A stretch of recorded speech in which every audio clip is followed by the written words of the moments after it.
And we're live? Discord's having some issues, but yeah, we can be heard. I'm just making sure that Discord is actually capturing because I've been having problems with Discord lately as well. Why wouldn't we, right? Well, I guess as long as the audio is going. Yep. Yeah. And so your internet's all fixed and all good? Internet's fine. It was out all night. I woke up at like 5 or 6 in the morning because I've been waking up in the mornings recently, and I just went to bed basically, and like it was fine at that time. So Nice. Right I on. heard it was I wasn't the only problem last week. I heard it was kind of a gong show. John had to run away for a second, and you were stuck doing a single cast that you couldn't turn off or something. That's pretty much basically it. Yeah. It was Yeah. weird. It was definitely weird. And I am seeing in the chat that the feed cams are not up. Yeah, So I'm hopefully working that on it. sorts itself out as we go. I wanted to talk though. We got some movie talks. We should have talked about this last week. Okay. But you watched Psycho Gorman. We wouldn't have talked about this last week. I watched it over the weekend. Right. I meant like I should have talked about it because I had watched it by last week's show. Sure. Okay. But now this is even better. We should talk about Psycho Gorman because you watched it. Sure. I don't think you really liked it that much. Definitely not as much as I did. It was fine. I just hate that kid actor. And I don't blame her because she's a stupid kid. I blame the director or whoever that was supposed to rein her in or something. Everything else was fine. But like, you're supposed to dislike her. She's supposed to be like an annoying kid. Yeah, and that's what she is. She's an annoying kid, and I fucking hated her. I thought that movie was hilarious. Sure. Yeah. Gorman's hunky boys. That's a very funny part. Both the times it comes up. Yeah. It's a pretty funny part. That's true. Yeah. I don't care about hunky boys, or maybe I do. So stupid. That movie is dumb. It's funny. It's gross in weird ways. I really enjoyed Psycho Gorman. That's a big recommendation. If you're a big fan of like, I don't know, cheesy 80 monster movies that are like more comedy than scary, check it out. I know in the States it's on Amazon Prime rental. It's like $6. Yeah. So that's an easy way to get it. It's good. That kid that turns into a brain, that's his life now. Yeah. Yeah. Do you think I'll ever be normal again? No, probably not. Just like a brain. You're like, oh. No. Yeah. His whole life is just so sad. Like, oh, it's so good. I don't know. Psycho Gorman is also just a great name. Like, there's a good mouth feel to saying that. So I do like that. The dad's super funny. Dad's pretty The whole good. time and just how shitty he is. Yeah, the dad's that was pretty also good. very good. Yep. Yeah, for sure. It has good parts anyway, in that's it. a great sure. movie. I like it quite a bit. A movie that's not very good that I watched is that new Tom and Jerry movie. Oh, okay. Because that I thought that's kind of just a solved entity. Like Tom and Jerry has existed longer than I've been alive, as long as my parents have been alive even. Like, how did they fuck that up? Right. I mean, I do. Yeah, so there's a new movie out. It's on HBO Max. It's one of the like, this would have gone to a theater at some point, but whatever. Let's put everything on HBO for free. So I figured, hey, why not watch it? I got a new RPG I'm playing, so I can kind of just half watch it. Yeah, it's a dumb kids movie, and it's not good. I don't even know how I feel about the way it looks. Like, it's okay, and then other times when I look at it, and I'm like, I don't like the way this looks at all. So I'm pretty on the fence about that. Bummer. Chloe Grace Moretz is in there, which I like, but it's a kids movie, so it's not like she's cool or anything or doing anything fun. A lot of poop jokes. Sure. Okay. And just a lot of the jokes are like, oh, this man's so angry because these animals are being wacky and yeah, I don't know. It's whatever. I don't know what to expect though. I mean, it's Tom and Jerry. Yeah. I'm not expecting a whole, like, I'm not expecting something super great from them. Sure. But I'm a fan of those cartoons. Yeah, they're okay.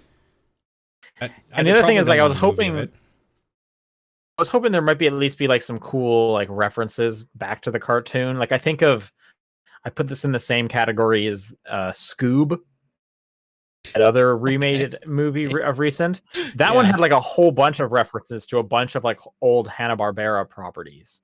Oh So man. even if you weren't enjoying the movie, which you probably weren't, you could at least be like, "Oh, I totally remember, Dick Dastardly." Yeah, like, "Oh, or hey, it's that guy." So there was at least a little bit there for you. There, from what I understand, there's not really anything here. I didn't pick up on anything, and I even like looked online afterwards, of like, what were some of the Easter eggs? Because I bet they did something. I didn't find like any articles about it. I didn't get that aspect of it either. But it's a free movie, so I can't complain too much. Sure. Yeah. Other than that, though, I'm on the last episode of Nathan for You. Okay. Any idea what you're gonna move to after? I mean, I'm trying to get my girlfriend to watch Dragon Ball Z with me. She is fighting me very hard on that. Yeah. So I'm really not sure where we'll go. Sure.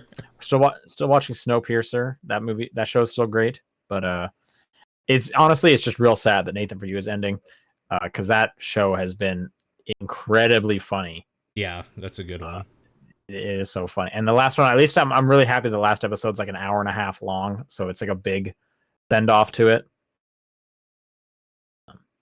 Anyway, but that's what's going on in my life. What's new with you? Not a whole hell of a lot. Nothing too new. I was freaking out last week when my internet went down, and that was, I guess, the big thing. I watched the movie. I watched another movie, Willy's Wonderland, which is also another like B movie type thing. Nick Cage. Nick Cage. For anybody, This is the Five Nights at Freddy's Nick But- Cage movie. this is Five Nights at Freddy's, where the dude who is in the horror house is so fucking fed up and he just kills the monsters one by one. Because I've heard this movie isn't great, but it sounds great. it's fun. It was a fun movie. It's not great. It has a lot of really stupid dumb shit in it.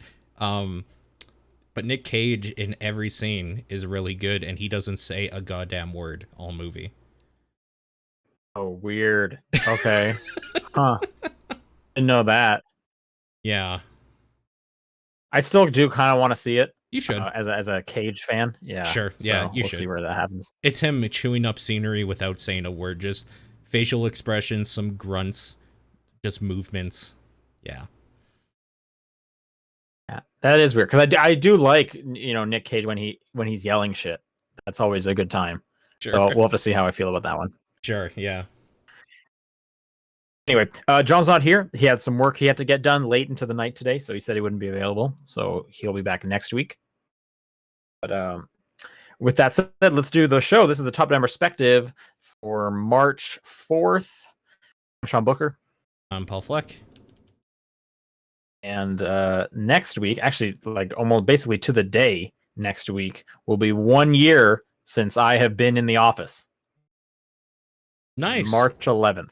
Man, The last time I was in the office. that's weird. Weird. Yeah. Oh, super weird, man. What a weird thought. Anyway, Weird time to be alive. Sure. I'm gonna go first because I'm playing a new game. Sure. I'm playing the new Nintendo game, Bravely Default 2. I don't know why I didn't write it down, but it was in my head the whole time. I was just like, is he going with Nickelodeon? What the fuck is he saying here? Okay, sure. This whole week has been a weird mix of games. I'm actually playing the let's talk newest about game Bravely that came Default out 2. today, but go ahead. Oh shit. Okay. Well, Yours is the one people care about more. we'll see. Bravely Default 2. I played the last two Bravely Default games, the only two other Bravely Default games, and I'm sure I'm going to get a bunch of stuff wrong when I'm comparing like what's new with this one because it's been years since I played those. Sure. Try not to yell at your podcast too much if you know the actual correct information. Okay.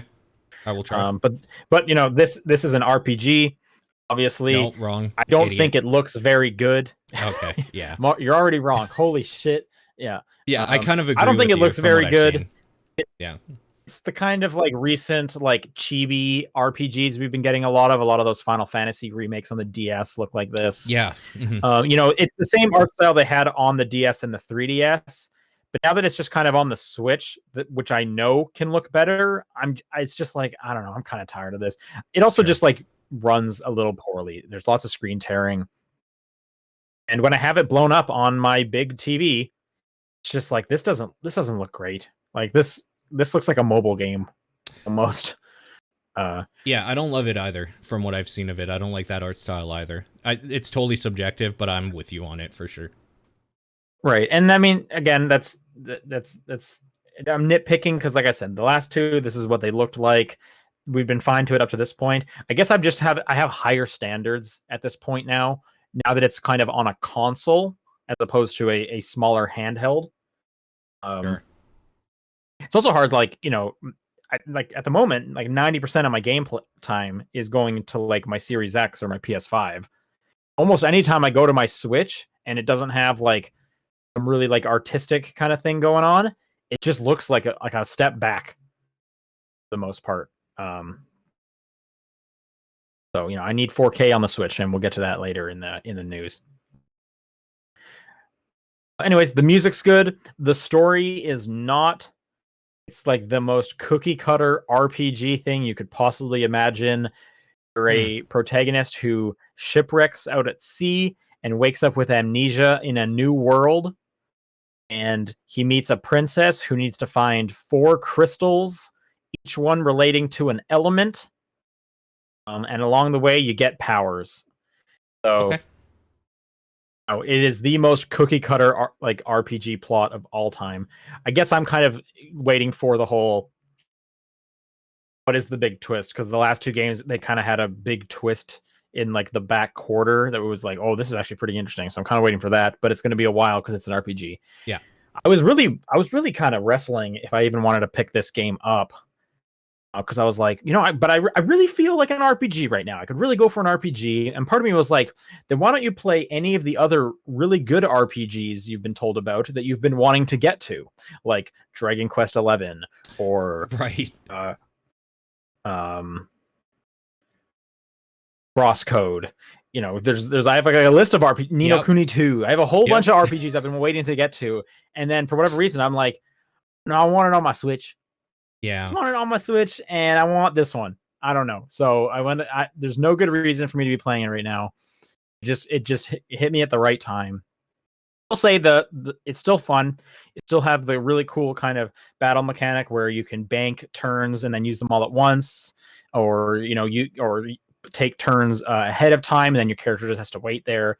And then the big thing with Bravely Default is also the job system, where you unlock like passive abilities, and then when you switch jobs, you can still use those passive abilities. So like what's really cool is the black mage and the white mage, when they hit level 5 in their job skill tree, basically, depending on its day or night, every turn they get some magic back. So if I just make all my characters at least a level 5 black mage and then swap them to what I want them to actually be, I get like a really cool kind of combo I can set up. And those are always really fun to do. And this game pushes that a little further by allowing you to incorporate more passive abilities. One kind of downside with that, though, is you can pick a primary job and a secondary job.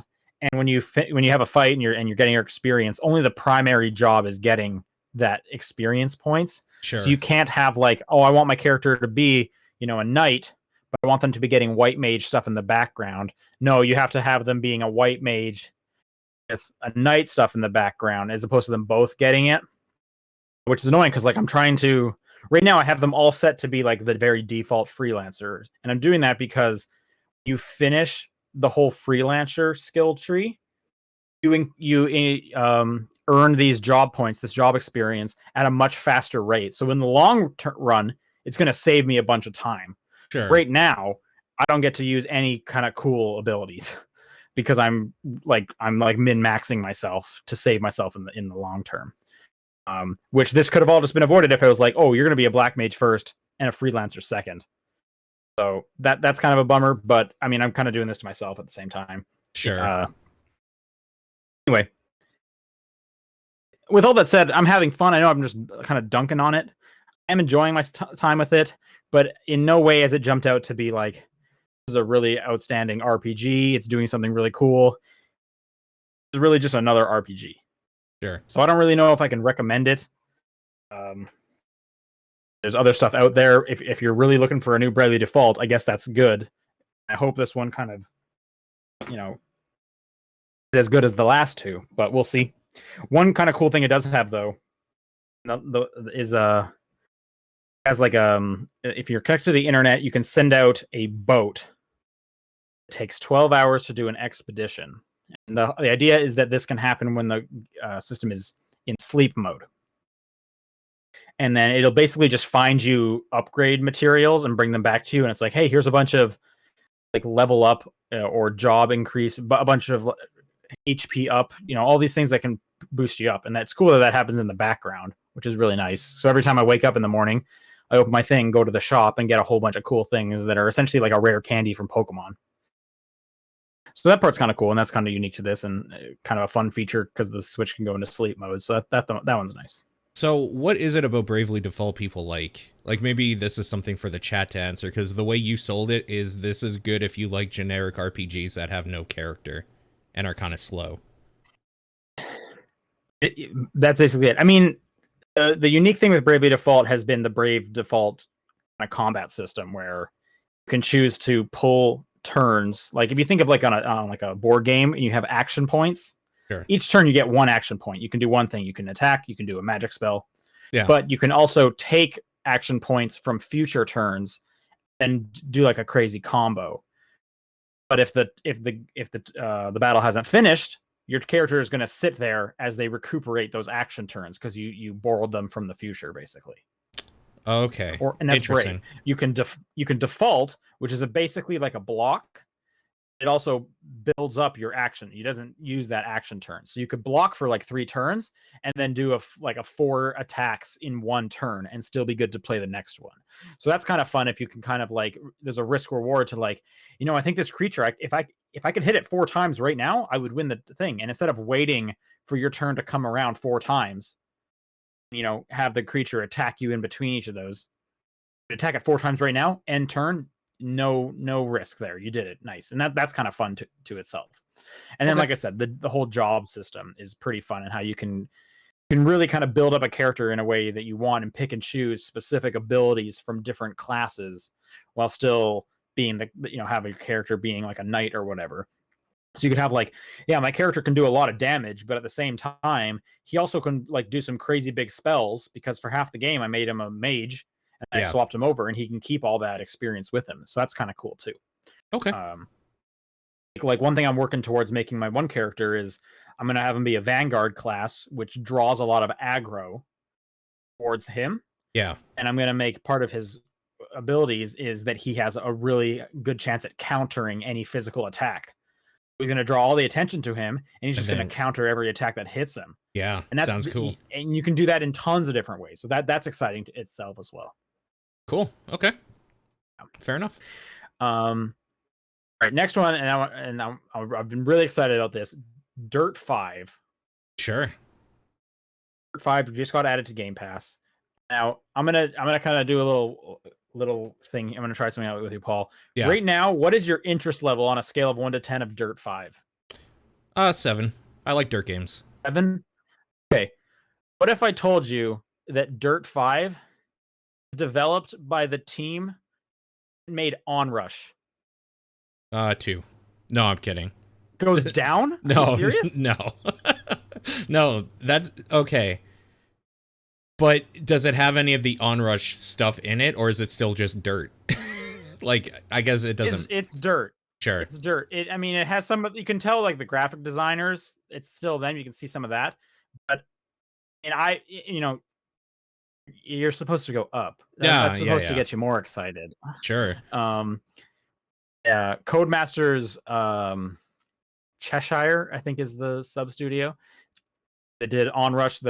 At one point, the developers of Onrush, they got dissolved into Codemasters, and Codemasters has put them to do Dirt 5. Okay. Which, when I found out, that got me really excited because I really like Onrush. Sure.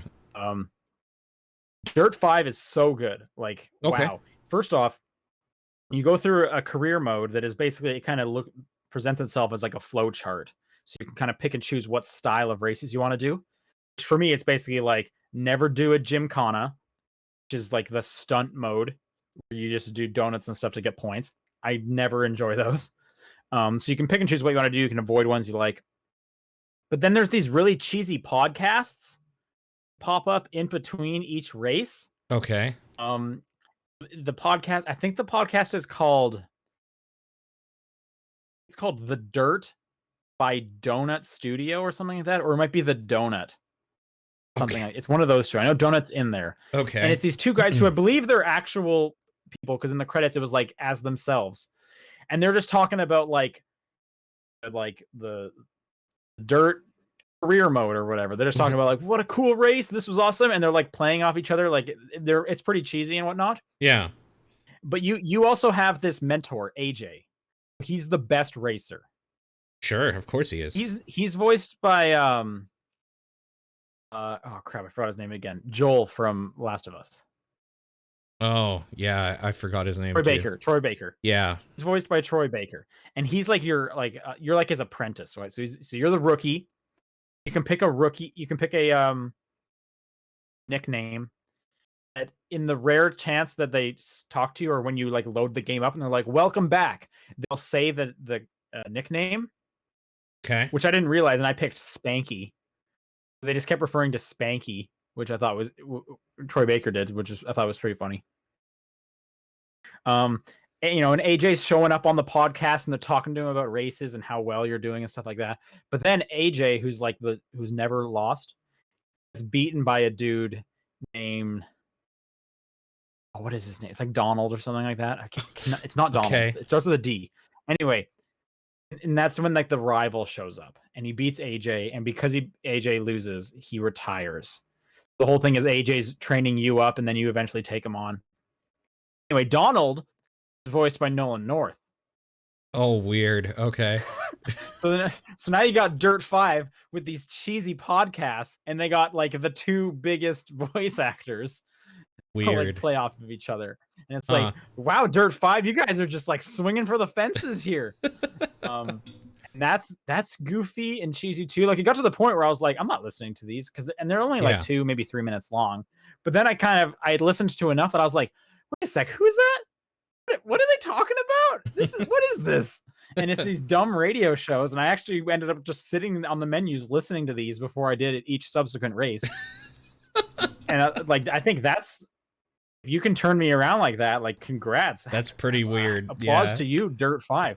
Wow. Let me actually talk about the racing though. Yeah. So, first off, it looks great. Second off, the options you have to choose from make no sense whatsoever. Okay. So I'm playing on the Series X. My option is to increase image quality. What do you think that means? I mean, in context, it's probably increased resolution, but for me, it would probably mean the frame rate, like a 4K, right? It's that's the 4K option. You think? That's probably it's the frame rate.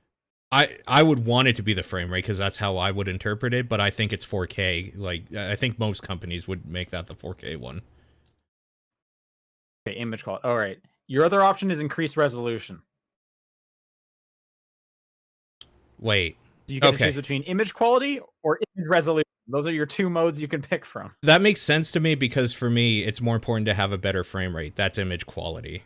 Resolution is just how pretty does it look, and that doesn't matter. Well, what I'll say is typically image quality is used for resolution. Yeah, it usually is. You're right. Will say frame rate, but they put both of those there, which is confusing. Here's the thing, though. Both of them will hit 60. That is weird, then. Do you have the ability to do 120 or higher? So that's the other thing. You do have high frame rate mode as well. Okay. I do. They knock that down to 1080. In fact, no, sorry. They knock it down to, I was going through the Digital Foundry video about this because these make no sense and they were breaking it down. Okay. On the high frame rate mode, it'll do 120 frames per second. Yeah. It'll bounce between 900 and 1440. It'll bounce between? Well, like it'll drop. Like it'll be trying to hit 1440, but it'll drop down to Oh, 900. So it'll kind of uh-huh. fluctuate between there. Oh, okay. It's not a stable frame rate. My TV does 1080 120. I tried that. It looks terrible. It just Hmm. looks so bad. The textures and everything, it looks so bad. I ended up going with image quality, which from what Digital Foundry was saying, that will lock it at 60. Okay. Oh, sorry, hang on. Yes, that one locks it at 60, and then the resolution will scale around to make it to continue. I think the Interesting. I don't even remember anymore. I don't even remember what it was anymore. The fact of the matter is, though, that those menus make no sense. Sure. I had to watch a 25-minute video from Digital Foundry breaking this down, which I recommend checking out. Those guys are the best, and Digital they'll Foundry explain this is to one you. of the best channels on the internet, period. For sure. So check that out. And even by then, I still don't even remember what they were doing. So, So is it that it locks it at 60 frames per second, and to get that, what it does is it changes the bitrate of the actual resolution so that, like, if it won't reach, if a lot's happening and it wouldn't normally reach 60 on the console in this situation, it'll scale it down to like 720 for that like minute or whatever, and then go back up. I mean, it definitely won't go down to 720, but I believe one of them it does drop it, and then the other mode Uh-huh. it'll be 60 most of the time, but it'll drop a bit below 60. And I don't remember what resolution it stays at. If it stays at 4K that Okay, whole so time or one of not. them locks frame rate and the other one locks resolution. I think so, and that's Okay. typically what these cases usually do. Yeah. It's usually more transparent than that. Yeah. But the other big difference is it's usually like 4K 30, 1080 60, which Sure. makes sense to me. And the fact that it's like a weird blend of the two doesn't make Like sense. a And then variable. Yeah. the fact that the menu does not help you know what you're picking from doesn't help either. I'm interested to look at this video because that seems weird. Okay, Yeah. I said it Dirt 5. Playing Dirt 5 plays, it's real fun. The soundtrack is great. Oh, It is, okay. yeah, it's a great soundtrack, which I find important to a racing game. It is. So that was exciting for me. A lot of good songs in there. If you like songs like, I don't know, Walk the Moon's Shut Up and Dance, Okay. it's a lot of stuff kind of in that theme, and a lot of like electronic as well. But I was just kind of thinking of that song a lot when I was hearing some of the songs. Okay. The HDR looks incredible. I have to say, if you ever have the option to play a stage set in Norway, do it, Okay. because there'll often be tons of snow, there'll often be tons of ice, and and all the neon that's going on will just be like reflected on the ice while you're racing. That looks great. Um, Almost every track basically will have the time of day switch so that you will get either a sunset or a sunrise. That looks incredible. And then the weather effects are so dense that like I had trouble racing sometimes. Like I wasn't quite sure where I should be going. That's how thick the snow will just come in out of nowhere during lap 2. That looks Man. real cool, and just like it is a gorgeous looking game. I literally said out loud, I was racing. It was a Norway track. It was the middle of the night. The sun had set while I was racing. All the neon was glowing on the ice. The whole track was ice. So the whole bottom of the course was basically glowing neon colors. There was fireworks going off. Then a storm came in, and the whole screen would flash when a lightning strike would come down while I'm racing. With all this Sure. going on, like, holy smokes, it is a gorgeous looking game. Makes sense. The dirt games have Yeah, always been yeah. beautiful, so I'm glad to hear that they are definitely leaping forward with that still. That's cool. Yeah. If you have Game Pass, definitely check out Dirt 5. Can't recommend that enough. Yeah, I'm gonna have to. In a similar vein, this was a Games with Gold title last week, and I was in a racing mode, a kart racer mode, so I played through all of Nickelodeon Kart Racer 2 Grand Prix.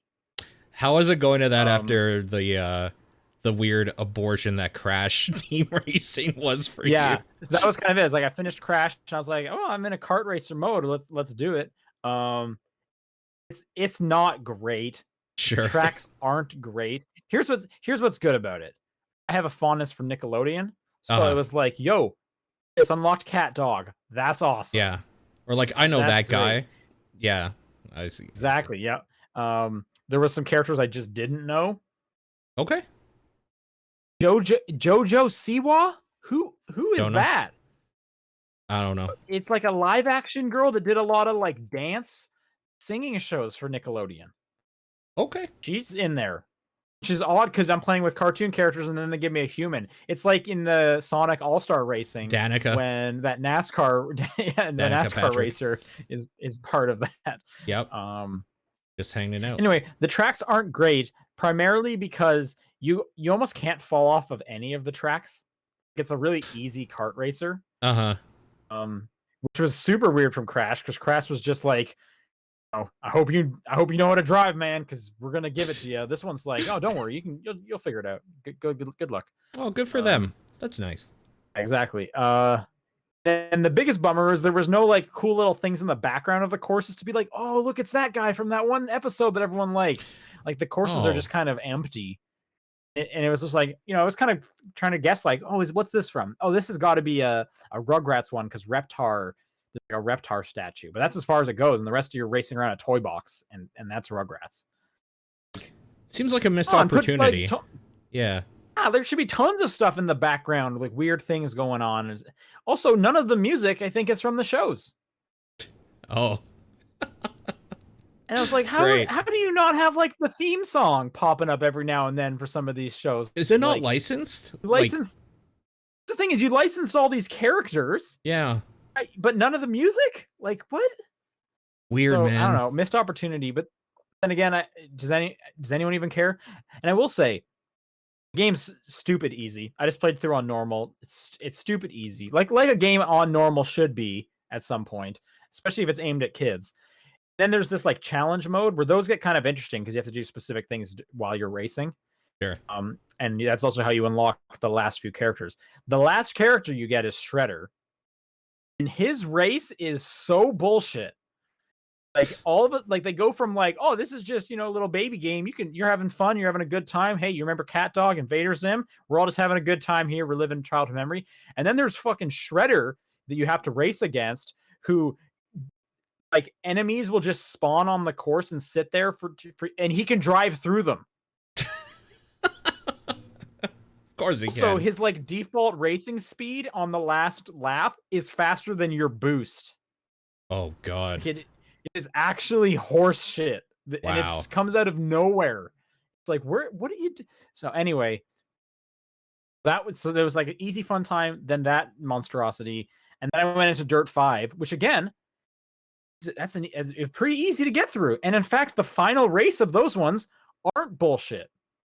That was just refreshing. Yeah. No, I needed that. Yeah. I needed that right now. I needed a good racer. Like, honestly, some of those last two races were probably a little too easy, but it's like, okay. Yeah. It's fine. Sometimes that's okay. I think it's always okay. I don't think many people complain something is too easy. Usually. I don't know. I could see an argument of like, it's the big final boss. They got to make it a big thing. Anyway. Uh-huh. The last game I played, and I played just a little bit of this before we started, is a game called Project Winter. Yeah. This is on Game Pass. Yep. This is Among Us. I was gonna say, this is how stressful do you find it? Well, I was doing a party chat with a friend of mine while we were playing together with a group of people. We decided to be the ones who would make the jokes the whole time since we didn't know how to play. So the stress level, very low. The anger level of the people insulting us because we didn't know what we were doing, very high. Yeah. Which also, so we would just constantly be like, yo, I saw this guy come out of a weird tube. And then my buddy would be like, what are you talking about? No. Or we would just like call other people traitors and stuff. So we had a fun time just goofing around. Other people were like, you're useless at this game. You are totally useless. I was like, I don't know about that, man. Like, kind of sounds like you were kind of useless. But yeah. I didn't kill anyone. Okay. I didn't trade. I wasn't a traitor. Yeah. So okay. Could have been worse. I could have killed the guy. Yeah, you're right. You're right. Anyway, could have been worse. I might play more of that. I can't imagine playing that single Solo. player with a group of people. What really surprised me though is so when you get killed in that, everyone who's dead gets turned into a ghost and they get put in their own chat. I guess Yeah, they can kind of watch things that are happening. They can also like stun people a little bit. They have a couple powers they can do that are pretty minor. sure. Um, what's crazy is like so a few people would die. We play through the thing, we end up losing, and then everyone's back in the same chat. Those people just stayed there and watched the whole game. I was like, you That guys is just weird. watched this for you watched this for 10 minutes. It's incredible. Like I know they have a little bit of interactivity they can do, Yeah. but who does that? Couldn't imagine doing that. If I died, I'd be like, all right, I'm gonna find a new game. Bye. These people watch the rest of the game. Yeah. That is weird. It's different when it's Among Us and you're with like 10 buddies, because then you're just like shooting the shit together, because of course you're gonna stay until the game's over. But like if you're just there with like one other person in a game of randos, why the fuck do you care who wins? Yeah. Well, so and I guess like some people can, if they get exiled, they can come back. If they get killed, I don't think they can come back. But everyone stayed. That was the craziest thing.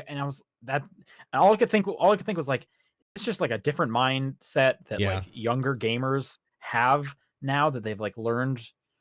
I don't know. Because I don't get it. It's weird.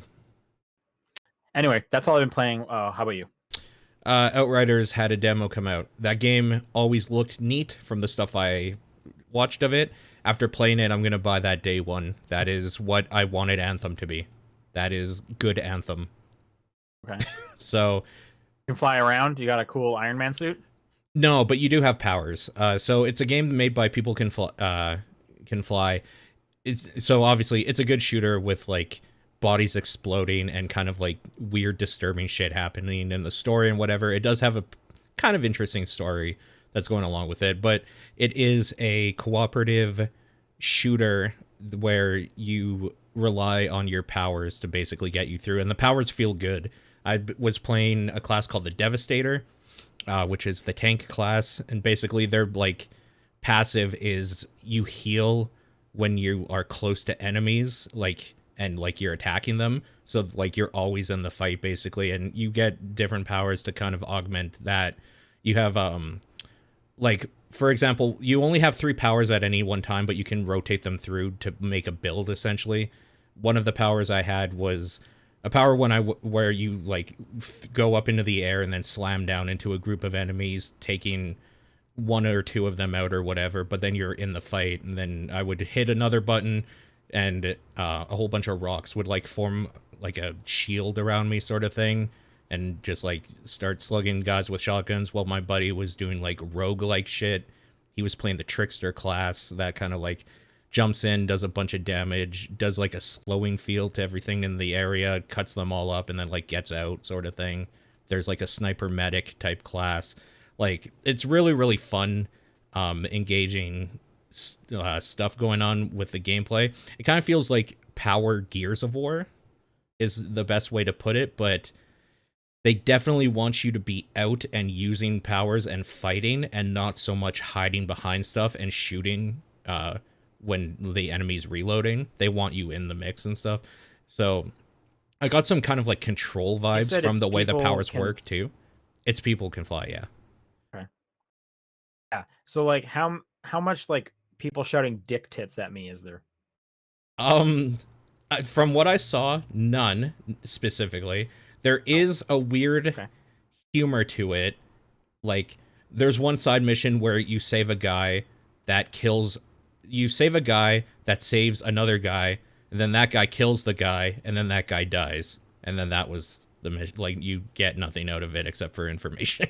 Like, it's just one of those, like, oh, like, this is just a shitty place and situation. The story is that your Earth died years ago. You colonized a new planet. Something happened. You're part of a group called the Outriders. Something happens where there was a falling out, and you were put into like a cryo sleep sort of thing. You wake up 30 years later, and the humans that are on this planet have devolved into 2 sides of like opposing sides or whatever. I can't remember the names of them. and you're just kind of like trying to figure out what the fuck's going on from here, and everything has just gone to shit. There's like enough story hooks in there where it's interesting enough. It's not gonna be amazing story or anything, but the draw really is that it just plays beautifully. Super fun third person shooter with a whole bunch of powers that feel really good. And yeah, I look forward to playing it, the full thing, when it comes out. Also, it's a type of demo that you play the first, like, I think it's 3 hours worth of content. It's like 4 side missions and like 2 story missions or something like that. And the progress does carry over. So when the game comes out, you just like start where you left off. So maybe that's some incentive to check it out for people. There is some wonkiness where some of the videos go to like 30 frames per second every now and then, and like they downscale a little bit and look kind of weird. There's weird loading things going on, and there's like this weird shaky cam, and apparently People Can Fly came out and said that they're going to fix all these problems. This is just a demo thing, so that's good. It's really well optimized, should probably run on most mid-range and high systems out there. So yeah, it's a cool thing. I'm super excited. And that comes out soon, right? That comes out April 1st, I believe, a month from now. So yeah, I'm excited. This week, that Pokemon MOBA is out in Canada for a region free or a region locked beta or whatever on Android specifically. So I've been playing a whole bunch of that. Okay. It is very basic, like extraordinarily. So nice. What I remember, the thing I like about Heroes of the Storm is that it's a basic Dota or League of Legends. This is a basic Heroes of the Storm, essentially. It's like one mode where you're just basically attacking Pokemon in the world and then like the opposing players' Pokemons to collect points. You take those points to the enemy, like what would be their version of a tower, except it doesn't shoot at you in this game. It just kind of like provides defense and buffs for the opposing players, and you use those points to take that tower down, and whoever scored the most points against the opponent at the end of the game is the winning team. So extremely basic stuff. What is the tower equivalent in the Pokemon world? It's just like a little Pokemon area, or it's not like a building or anything. It's just like a control point sort of thing. Just like a circle with a dome over it sort of thing. Like a dome that you can walk through, a force field, I guess, of some sort. So I know I wasn't expecting necessarily this to be in it, but one of the things that I do like about the Pokemon games is I like the elemental, like, weaknesses, resistances, and stuff like that. None of that's in this, obviously. So, like, there's no element basis at all. The abilities are, you basically only have two. You have a basic attack, 2 abilities per Pokemon, and a Unite ability, which is like your ultimate ability. And it depends on what Pokemon you're playing, but you can change between what those moves are. For example, I've been playing a lot of Slowbro, and I guess also with the way the Pokemon work is you pick what the fully evolved Pokemon is, but you start with the basic version if there is one. So you start off with Slowpoke and then like evolve into Slowbro after getting a certain level in the game, and that increases your like stats and whatever. But like one of his basic abilities is Water Gun or whatever. And then when you level up enough, you can turn that ability either into Scald, which is just like a constant water gun that just does like a bunch of damage rather than just a one-shot sort of thing. Or I'm trying to remember what the other one is. I think it's a telekinetic ability, like a psych ability. And that does like an area of effect sort of thing. So it's very basic. You pick an ability and then you decide which way you want to go with that ability. And that's the whole game, essentially. You're just playing with a bunch of other people to score points against an opposing team. The Pokemon are divided into different classes in terms of, like, a defender class, so a type that can take damage and heal itself or, like, survive an onslaught. an attacking class that is very weak but is able to deal out a bunch of damage, support, which is able to kind of support the lane that you're in and like the other Pokemon around. I think there's a speedster class, which is all about attacking and getting out really quickly, and then like ranged and melee and stuff like that as well. I know the thing people want to know about is monetization and how that's going to work. There's 4 currencies in the game, one of which is coins, one is gems, one is tickets, and the other is like fashion tickets, specifically, like a specific version of tickets or whatever. So there's 3 and then another one that's kind of like a premium version of one. Coins you get all the time, and you can buy certain items with it. The items are things you can equip on your Pokemon to go in. So you don't, like a MOBA that you might be thinking of, you don't buy items in game. You buy them using the in-game currency beforehand. You equip your Pokemon with it, and that's the item that they have on for like that fight. You can't change them out or anything. The gems are the ones that are surely going to be the ones that you can buy with real money, because it's always gems in mobile games that you can buy. And there's a lot of skins and like, not skins, I guess it's more like fashion or whatever for Pokemon and your trainer. The trainer stuff looks like you can only buy with the in-game currency.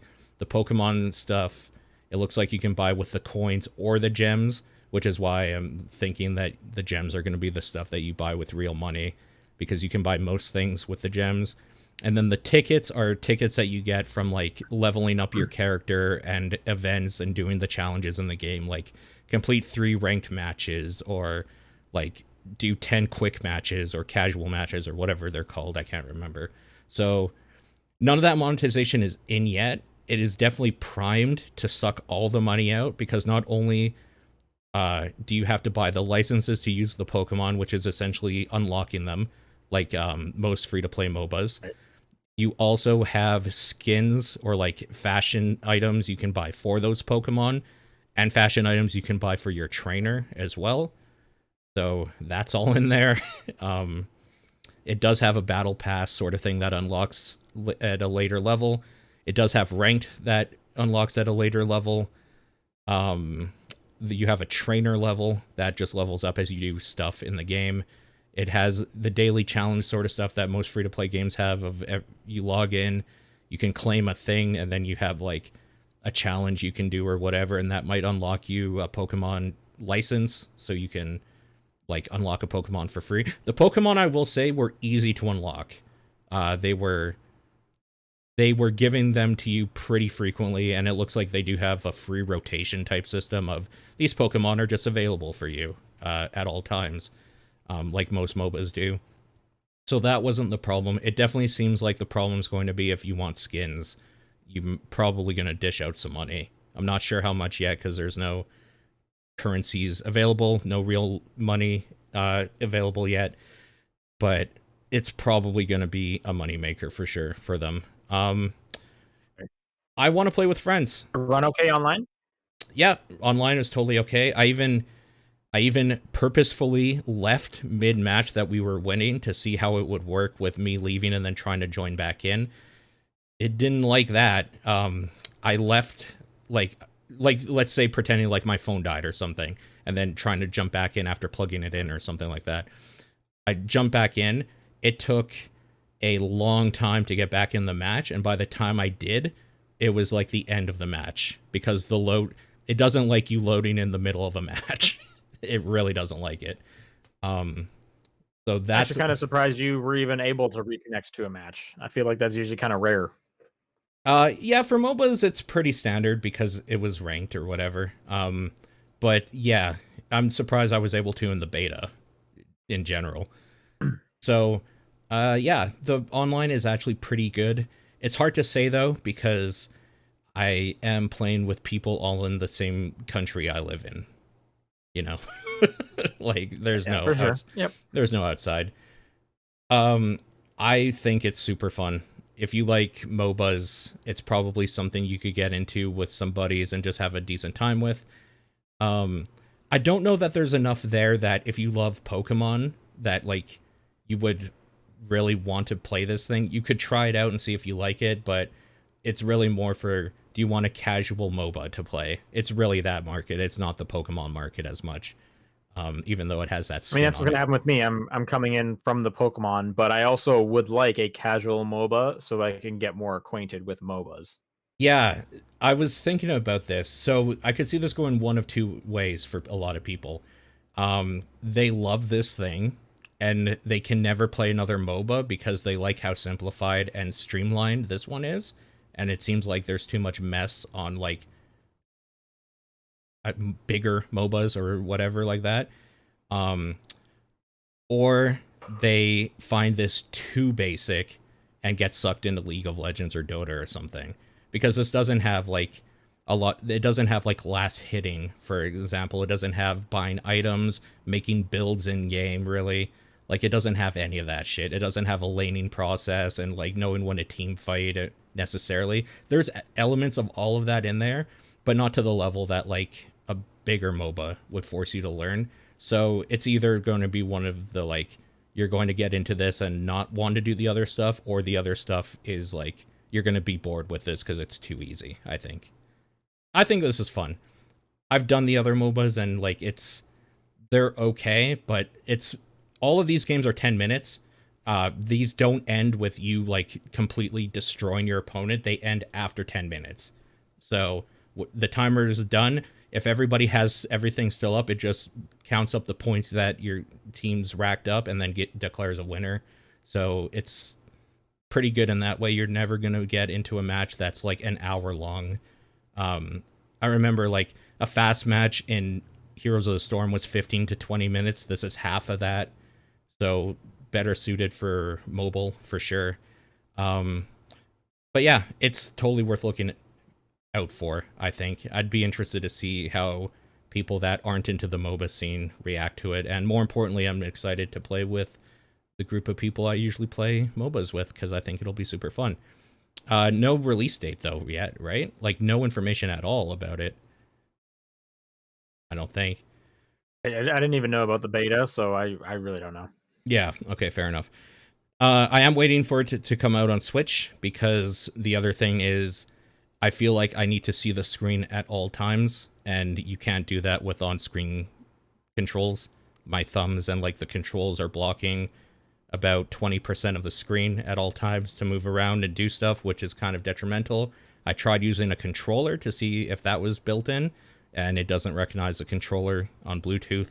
So we'll see. Yeah. I bet it will sooner or later. Yeah, They'll maybe. Controller support.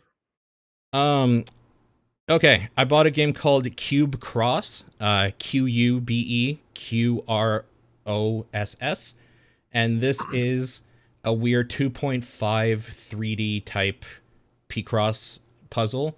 It isn't 3D Picross the way that you would assume, where you have just a giant block and then you break blocks away to reveal the object inside using numbers. It is more like if you're looking at a Picross board or grid or whatever, and then you turn it onto its axis, and then instead of using the grid to build into, you're using it to build up on a z-axis.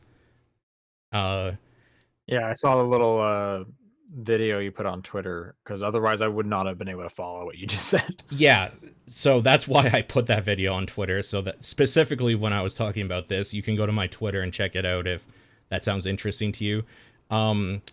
It's neat. It's okay. As somebody who plays a lot of Picross, it's kind of a neat way to like change up the way those games play.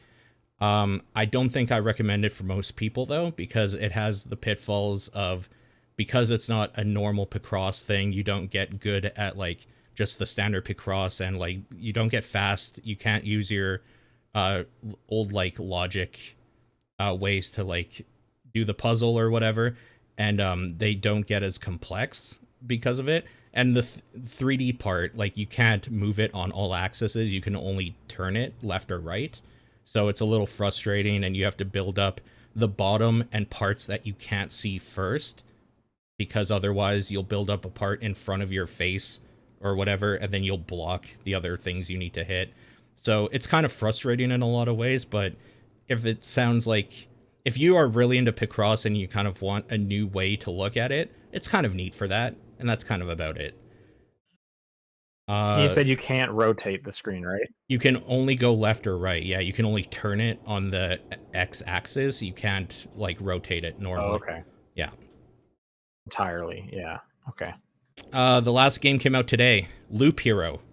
Loop Hero is one of those games that if you are into gaming, you should be excited about because it's completely original with a lot of old ideas in it.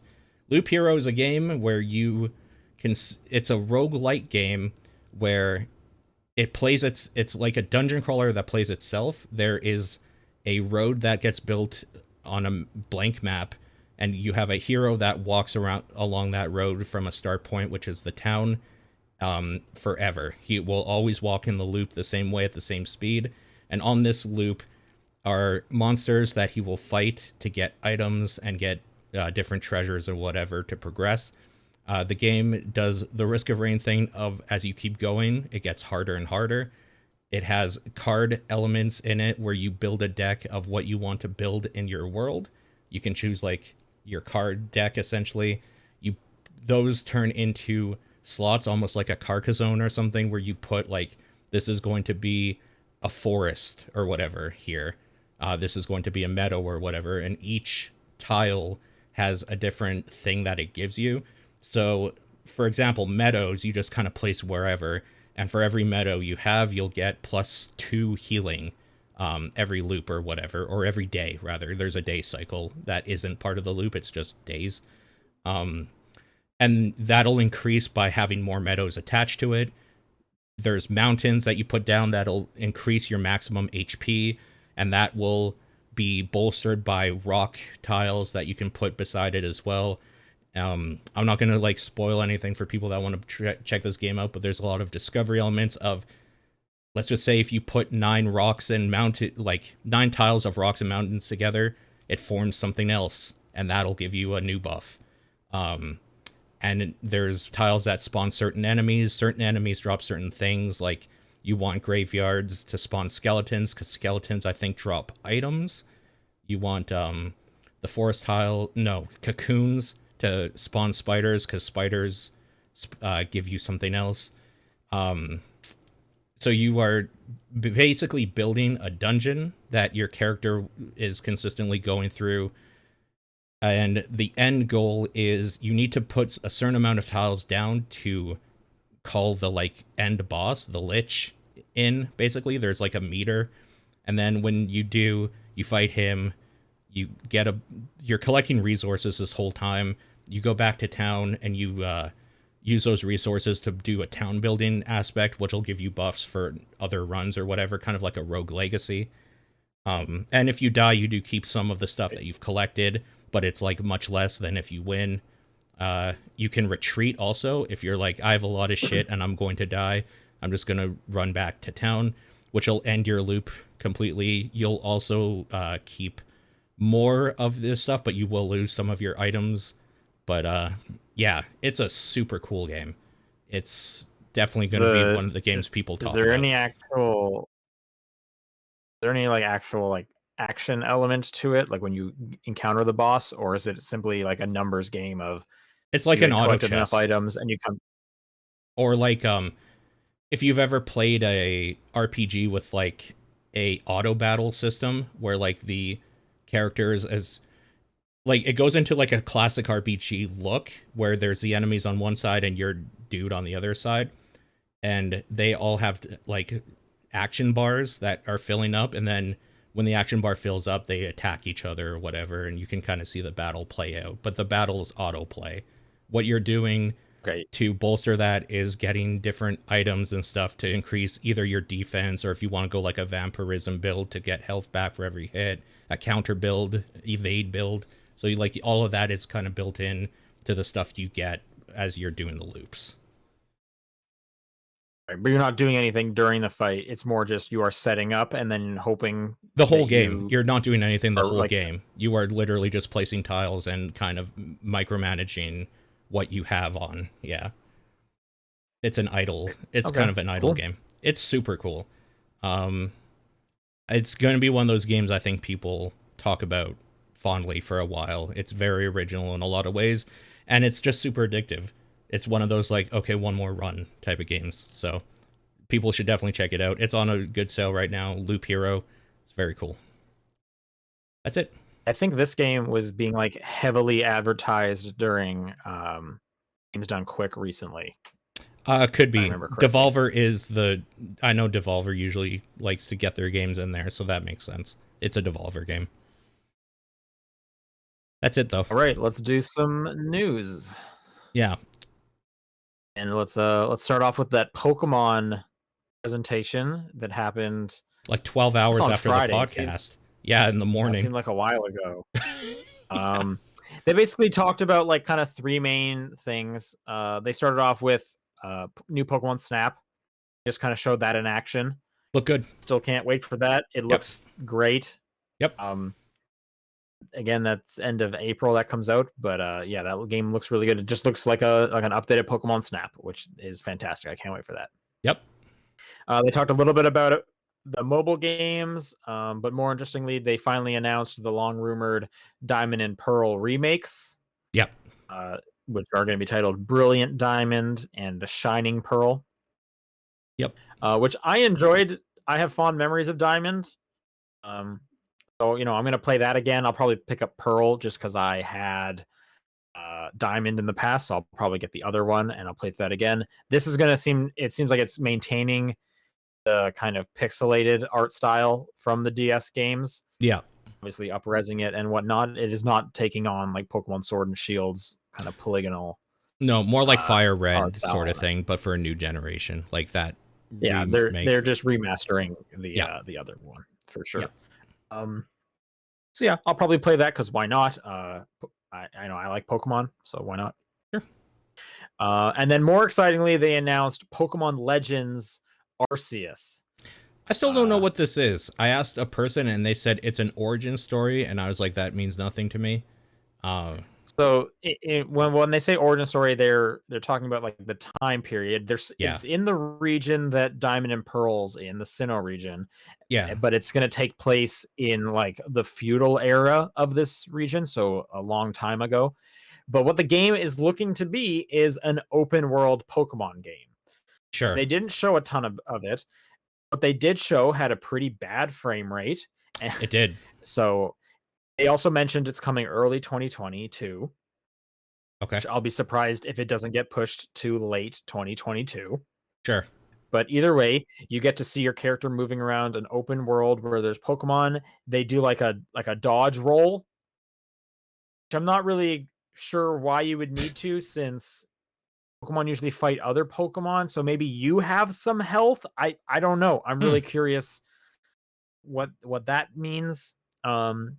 But there was characters walking around throwing Pokeballs directly at Pokemon, battling out in the open, and they did the whole Zelda Breath of the Wild shot of your character on a cliff looking out at a huge world and a mountain.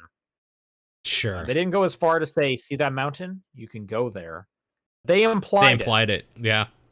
Sure. So, I mean, who knows? That's exciting. But then again, like I would also say, that's what we've been waiting for forever. Nintendo didn't make it. So I'm cautiously optimistic. We'll see. I don't know. I'm excited. If that's what we want, I'm excited for sure. I'm excited to see more about that. So yeah. This next one is pretty weird. I was following this tangentially. I was following this deeply. Let me explain everything that's happening very quickly. Sure. The Sinking City is a game by a company called Frogwares. They are the developer. Frogwares signed a agreement to sell this game to Nacon, also known as Big Ben Interactive. This game was delisted because they terminated their contract. Basically, the contract was signed in 2017 before the game came out in 2019.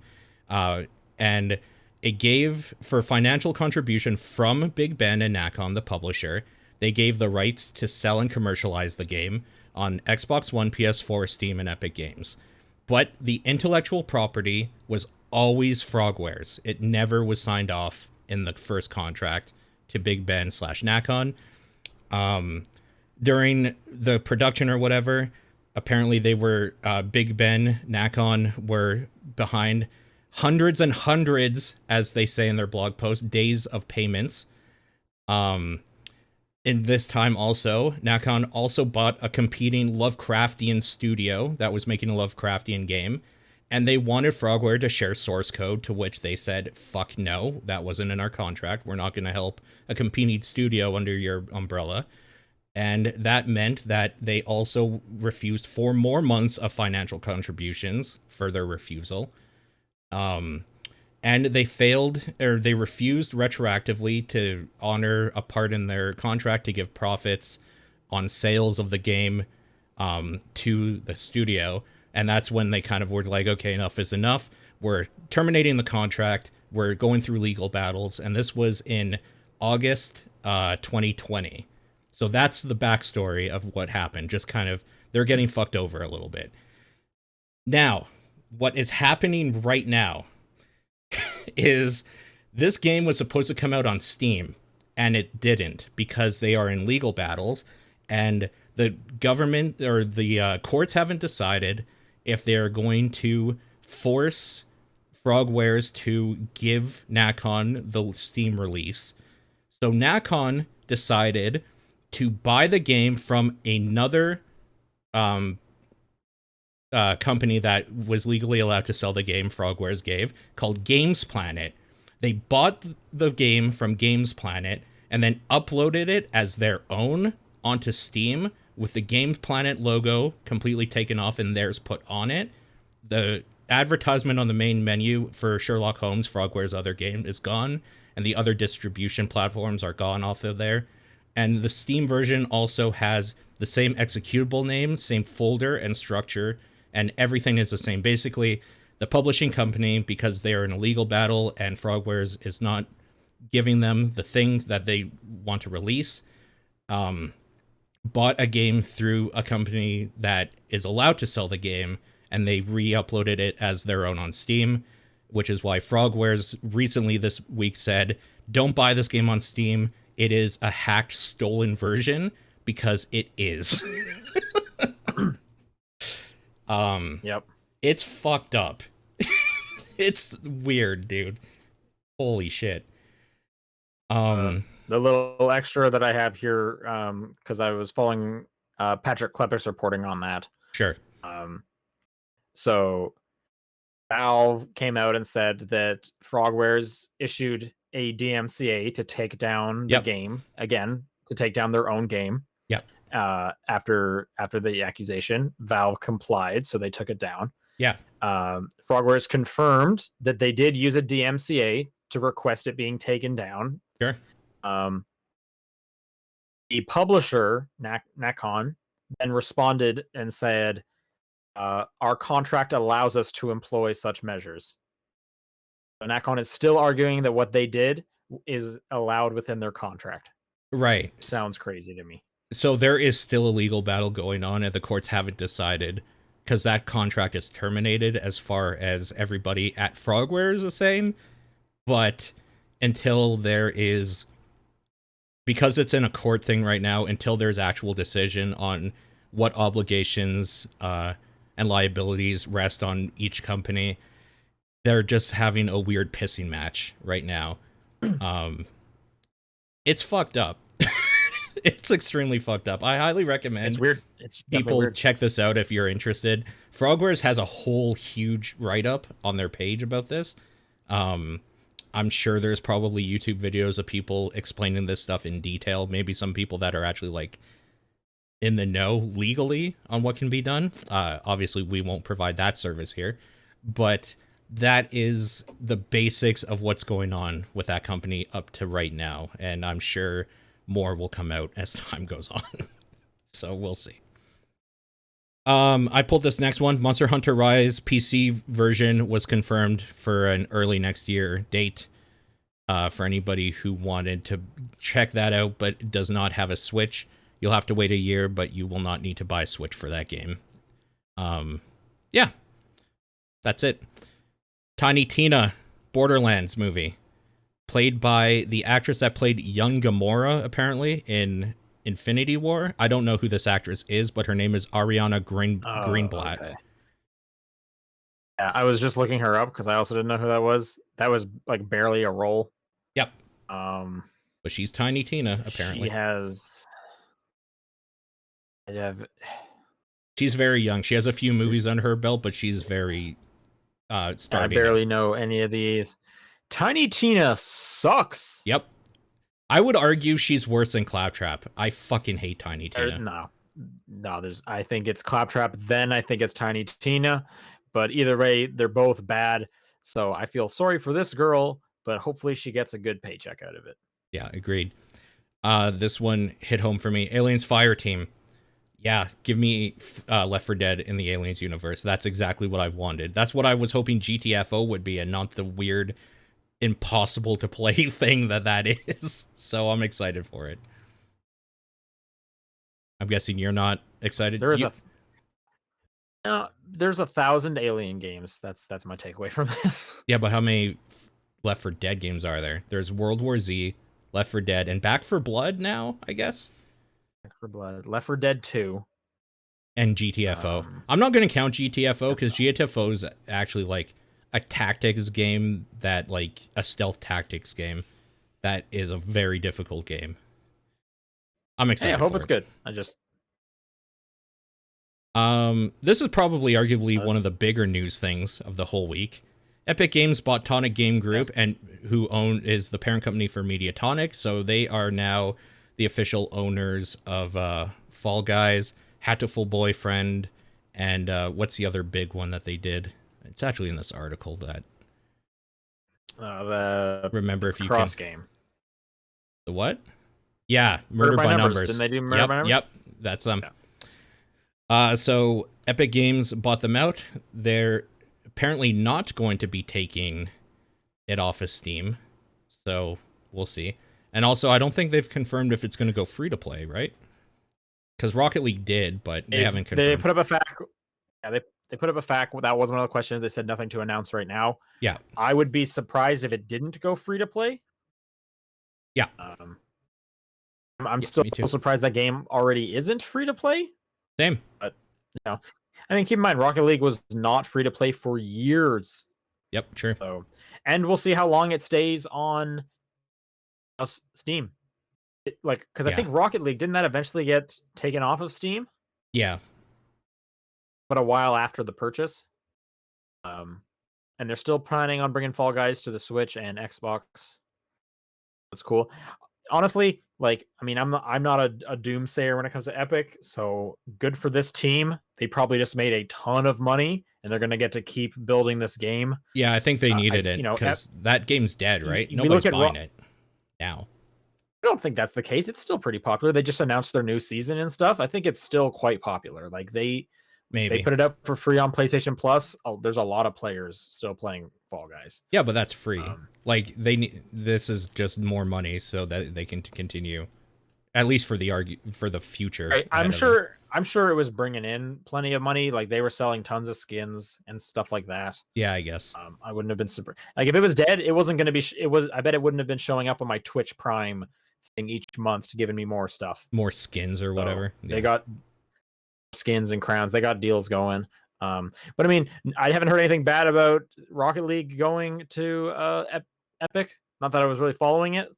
So yeah, just the people that say Epic is literal Nazis and then screaming into the void of the internet. Just those people. So yeah. Sure.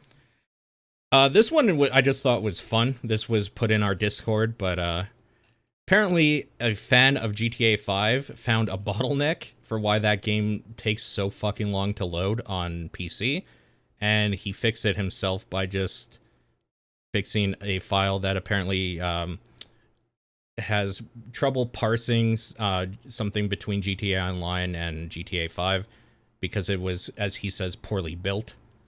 So yeah, I just found that funny that it's like, this guy just fixed this game by like a lot by changing one little thing. So that was interesting. No other big news there.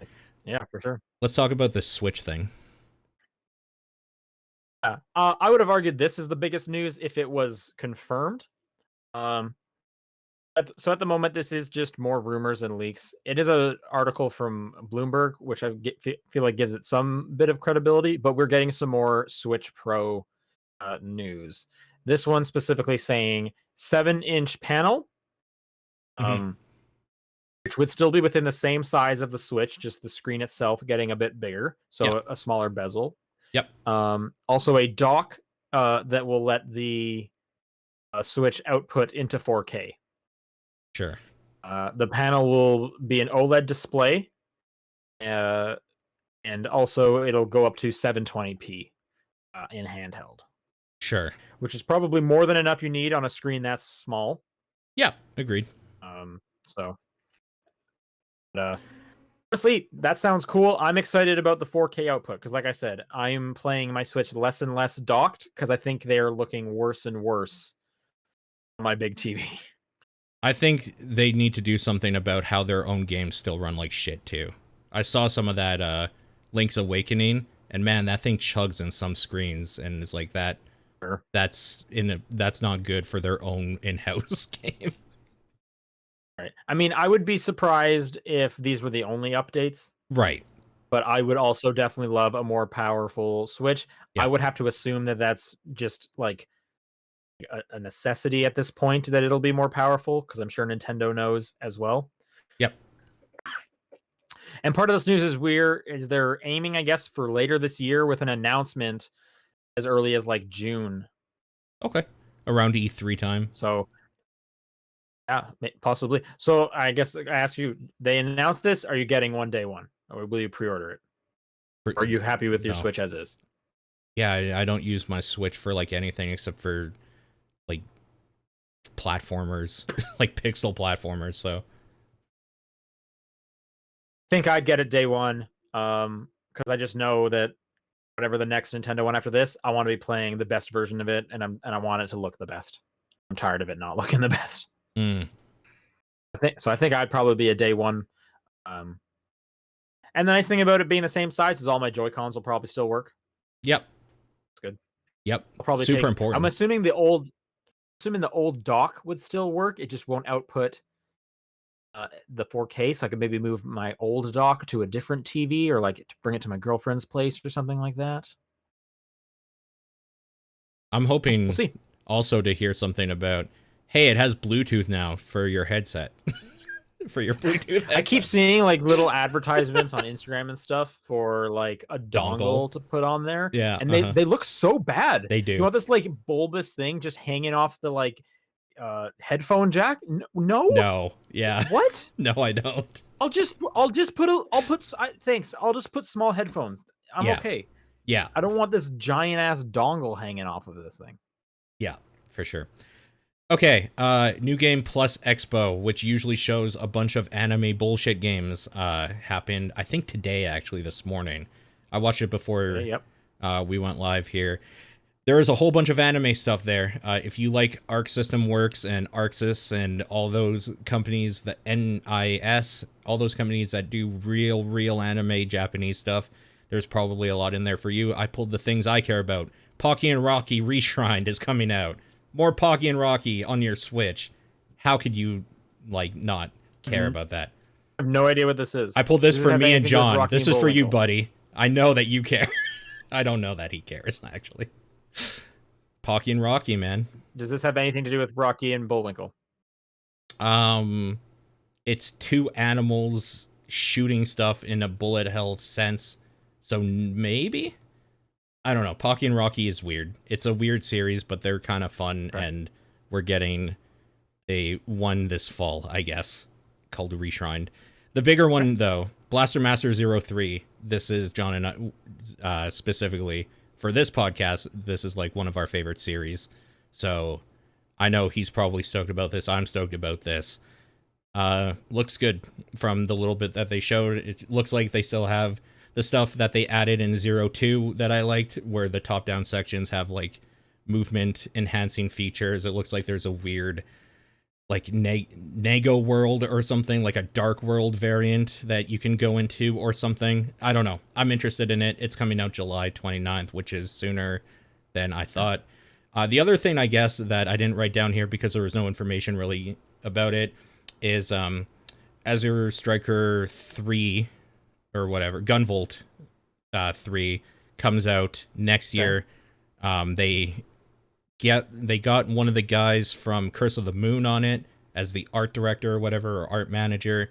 It's coming out 2022. No new information, which is a bummer, but I'm looking forward to that. But yeah, I recommend people check that out if you like anime stuff, because there was a whole bunch of other anime things on there. So what's this Avengers thing? And thing? this last one, as this is ridiculous. Let me read you this tweet. Okay. Marvel Avengers, a service game that has struggled to keep players, is deciding to add more grinding. Wait, making what? leveling harder. Okay. The developers are warning players to get their levels in now. They have until March 18th. I'll read you the full little paragraph from their announcement. Okay. We'll be increasing the amount of XP needed to level up, starting from around level 25. The amount will increase the closer you get to level 50, so that it'll take longer to reach higher levels, and will only affect character level, not power level. Why? If you already have a level 50 character, which is the current maximum, this won't affect you. If you have a character who isn't level 50 and want to speed up the progress, take this time to do so before the update on March 18th. Why the fuck? March 18th is also when the new console updates are coming. But basically, the way it works is right now it is it does not scale exponentially. So the amount of experience you need from level 1 to 2 is the same that you need from level 49 to 50. For some reason, they are now making it an exponential growth, so it'll take you longer to get to level MMO. 50. Yeah. Bullshit. The question is just, why would you do this for a game people already find to be too much of a grind? This makes sure that I'm never going to go back to your shitty fucking game. Like, if my buddies are like, hey, want to play this? I'm going to be like, no, I don't. Like, why? What a weird choice. I didn't read the full press release of like why they chose to do this. I just can't believe that they are choosing to do this. The game needs all the help it can get. It's just shooting itself in the foot. Jesus what a weird Christ, thing. Man. That's really... Oh, I can't believe it. All right. Super weird. All right, that's going to do it for news. Let's do some questions. If you would like to send a question in, it's topdownperspective@gmail.com. At TDP Podcast on Twitter, the Discord channel, or John's P.O. Box. We got a lot to go through because we're going to touch on last week's as well. So let's get these answers in fast. Kevin says, what are some games where a run can do a complete 180? Where a run can do a 180? Oh, Tony Hawk. You do 180s all the time in that run. In a run. I'm going to say Apex. Me and my buddy basically have a rule that if we drop and we get some really good gear early on, we're going to die immediately. Yeah, sure. Any battle royale can go from really good to you're dead instantly. Or the other way around, fast, where you have nothing, you accidentally kill somebody, you loot their body, and you have the best gear in the game now. Like, definitely battle royales. I say kart racers. I can't tell you how many times in the last month I have been in first place, just about to finish. Now I'm in 6th. I got to do the race again. Roguelikes. Like, you're having a shitty time, you get the one item that wins the game, and you win the game. Like, always happens. Next question from Dedinsky. If you had the opportunity to take Golden Tanuki suit, which would appear after you failed something over and over, what IRL task would you most want it for? Finding a job. All right. Sure, yeah. I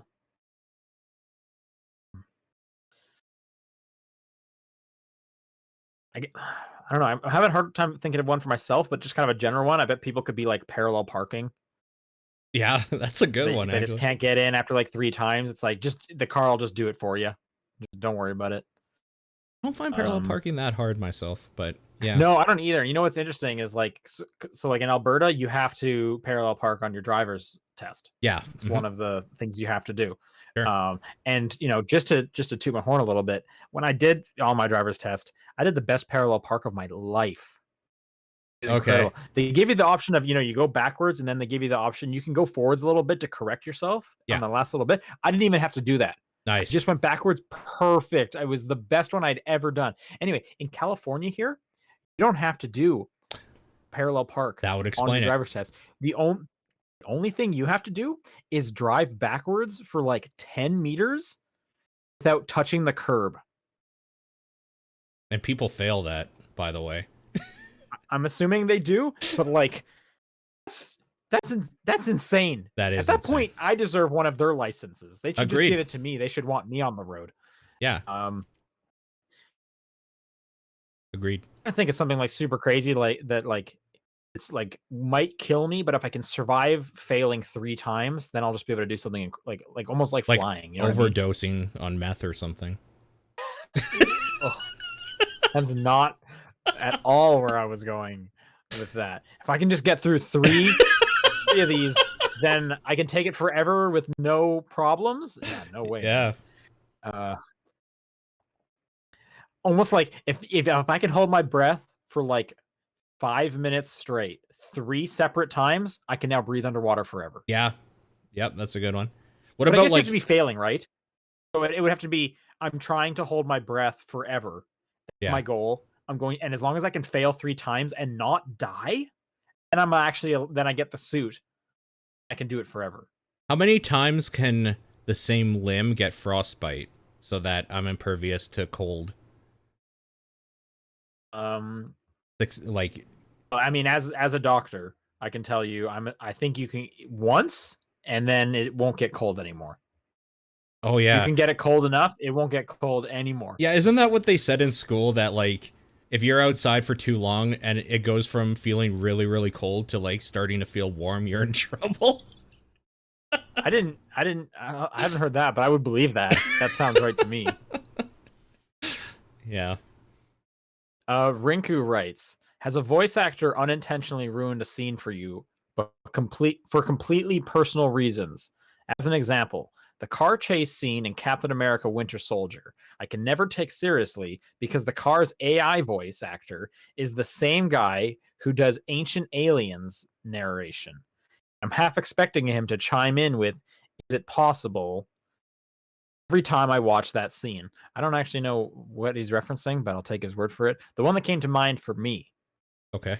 First off, Bravely Default 2, all the voice acting is terrible. So Okay. every scene gets ruined whenever they're talking. Sure. The other one that came to mind, though, is Lego Movie 1. Okay. President Business is voiced by Will Ferrell. Uh-huh. One of the like surprise twists during the movie is the dad is Will Ferrell. Sure. If you know Will Ferrell's voice, you already know that he's in this movie. Yeah. So it's no twist coming, but that's supposed to be a big reveal. That kind of ruined that one for me. I don't have one. I usually think bad voice acting is like makes a scene better for me when it's like really bad or stupid. I like that sort of thing. So it doesn't really ruin it for me. I could see if I was like really into something, like it ruining the moment, but then I'm into it for a different reason. So what about like Paimon? Oh, that's a good one.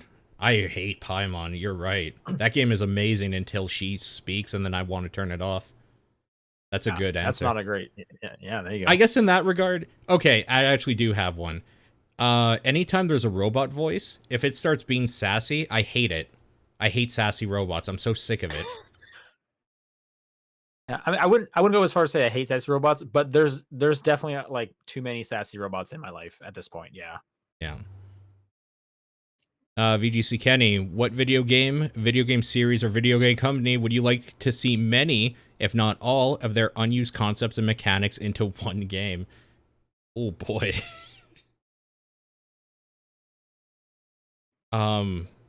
Okay. I want Konami to just release anything Silent Hill that they've ever done into like some weird, like fucked up horror thing where nothing makes sense.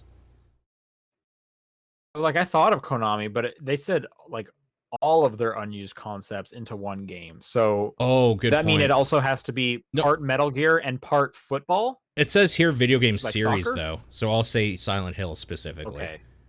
I see. Okay, so you want everything Silent Hill into one game. Into like some weird like mindfuck Silent Hill, yeah. Yeah, I mean, I think specifically with it's a bit of a double-edged sword with Konami because they're just like not game developers anymore. You wouldn't get a Right. good game out of that. Like, Yeah. you I'd have to get a give Silent pachinko Hill to someone machine. else. You could get a pachinko machine. Yeah, I guess you could. That's true. Yeah. I don't know, Kirby. Just put Yeah. all that in one game. Oh, that would be They really have so good. many. It'd be weird. And then here's the air ride area. It would just be a mess, but something. What about an actual finally Pokemon MMO with all of the Pokemon ideas thrown in into different ways? A lot, because like, are we talking like all the Pokemon ideas? So you get like weird, like all the spin-off stuff. Like, is there a tactics Everything. game somewhere in there? Yeah. I guess you could do that. Yeah, I mean, if it's like if it's like World of Warcraft, then it's like, yeah, you go over here, and this is where you can like do a tactics game with your Pokemon. Sure, Exactly. I mean, why World not? of Why Warcraft not? has a Pokemon game in it, so yeah. Yeah. Okay. Second part to his question, my mom told me whenever she hears Green Day, she's reminded of me, which took me by surprise. What things do your parents associate with you where you don't have a good idea as to why? That's a good question. Man, if I had I feel known like I this have to question was ask my coming up, I would parents. have asked my mom. Yeah. So the thing is, like, I don't know what they are interpreting. I'm trying to think though. I know my mom listens. She can call me and tell me when she Oh hears man. this. Oh geez. I don't think it would be anything music related because I never really like listened to music out loud. It was always just like on in my like headphones. Sure. Um, at this point, it's probably like movies or TV shows, since that's kind of a lot of what we do when I go home. Is we usually like go out to the movies or we watch TV shows together. So it's Sure. probably something like that. Yeah, I think I watched like the last few Star Wars with like my dad and mom because they came out around Christmas time. It's probably something like that. I But I think don't know. I know. Okay, I actually know my parents associate Nintendo specifically with me because I was super into it as a kid. Mortal Kombat Okay. because I was super into it as a kid. I know those two things, but like I know why they associate that with me, so it's not really answering his question. Yeah, I mean, I couldn't tell you like a specific game or anything or console. It would just be like video games. Obviously, I'm sure they Yeah, associate with me, but they sure. don't know enough to be like Mortal Kombat or anything like that. Linebeck asks, pretty much just you. What would you want out of a Persona 5 arena game? Uh, I really like the idea of continuing the story, like canon story stuff. So I really like that Strikers is a continuation of the Persona 5 story. So like, why not make the fucking fighting game canon as well? Like, I like that idea, like forcing you to play all these things to get story parts. So that would probably be my answer. Okay, are we gonna go back to last week's now? Yeah, let's do last week's. Let's go through those. Okay, Suku asks, have you ever thought of changing the intro outro music? Not saying you should, if it's ever crossed your mind. Sean. I've thought about it. But I'm lazy. Yeah, And part of me is like, making music's not really one of my interests. I kind of just did that because we needed music and I was more interested in it at the time. And the other part of me is like, if we do change it, it's like, the longer I wait to change it, the bigger a change it is. yeah, So true. it's almost stressful to change it. And to the point where it's like, well, if I change it, it's got to be something better. Which, granted, that it's not hard getting better than what I made when I was 18 for sure. It's not great. Or maybe I was even 17, but still, it's just like it's so big. It's been there for so long. What if, like, we did the Bombcast thing of it's the same, like, basic theme, but done in, like, a different style? That's what I've primarily wanted. I Okay. like the idea of like updating the core thing, but again, a lot of it is like I just don't want to sit down and do it. If somebody out there wants to tinker and, like, send it in for us to look at, feel free to. We're not paying you, I'll look at it. but Yeah, we'll look at. we'll probably give you credit. Damn. Well, I mean, we should probably get that out front. That if that's something you want to do, maybe do it. If but don't think that there's going to be compensation. I just don't want any expectations. No promises is what I'll say right now. Yes, that's what I meant more. Go into it with the idea that you won't be compensated and be pleasantly surprised if you are. Second part of the question. Oh, this is a little longer. Okay, a discussion about what retro means came up. Some are arguing 360, PS3, Wii are retro consoles. Others don't see it that way. Retro and definition change over the years. With new indie games taking on the retro moniker, things have gotten muddled. So, what is your definition of retro? Would you consider the PS3 retro? Personally, I'm in the camp of PS1 to PS3 eras should have its own category. That's just me. Fuck, I wish John was here for this. He would care more about this. Yeah, this would be a good one for him. Yeah. Oh, it's a good thought experiment. It is weird when I'm thinking about it to think of the 360, PS3, and Wii as retro, but they are old. They're old consoles. Those are like what, 15 at least? What was 360 was 2006, 2004? What was that? Something like that. 360 launch. I feel like John and I have had this discussion before at length on here. I mean, I don't know if it was just us two or if it was all three of us, but I seem to remember as being like 20 years or like giving a real hard answer. And I can't remember what the justification was, but I think also at least 2 console generations in between or something like that. Also the thing. 2005. No, November 22nd in the States, December 2nd in Canada. That's weird to think it was like 11 days later. I'm just weird. Wondering now if I lived in Canada right now and I knew I could get it 11 days earlier if I drove to the States. From Calgary to the States, you're looking at probably about a 4-hour drive to hitting like a town. I would probably do that. Sure. It's not a bad drive either. It's straight all the way down. It's a boring drive. It is boring. There's nothing to look at. It's a boring drive. It is. I made that drive to like Lethbridge a lot. Oh yeah, true. So like I think they are retro. They're going. Yeah. I feel like they're kind of going more from like an aesthetic by saying that PS1 to PS3 era should have its own category. I feel like they're just saying pixelated stuff is retro, and you need to call stuff that have polygons something else. I see. No, polygons are also retro to me. Polygons are definitely retro. Yeah. But I think we have to start looking at polygons. Or you were saying polygons are retro? Yeah, for sure. Okay, yeah. No, sorry. I heard pixels and I was about to counter that. But yeah, no, that's for sure. I think I would call the PS3 retro as odd as that seems. Yeah. They're almost 20 years. I definitely call the PS3 retro. 100%. Yeah.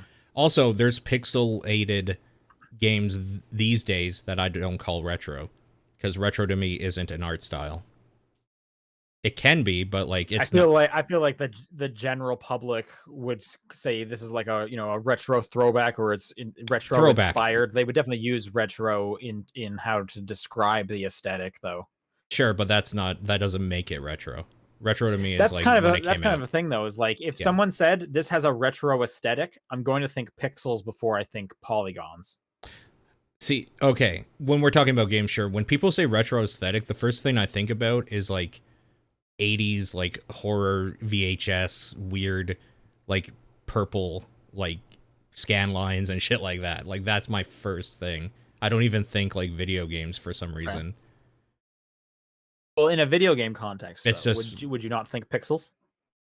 I would think like low pixels, like original Mario, like big blocky pixels. I wouldn't think like Castlevania Order of Ecclesia or whatever on the DS pixels. I wouldn't think that, but yeah, I would think like older, I guess. Yeah. But also that's just because like that's what I would think my childhood, and that was my childhood. So people growing up like in the mid and late 90s would probably say SpongeBob is what they think of retro, and like to me that's not at all, because it wasn't in my lexicon at all.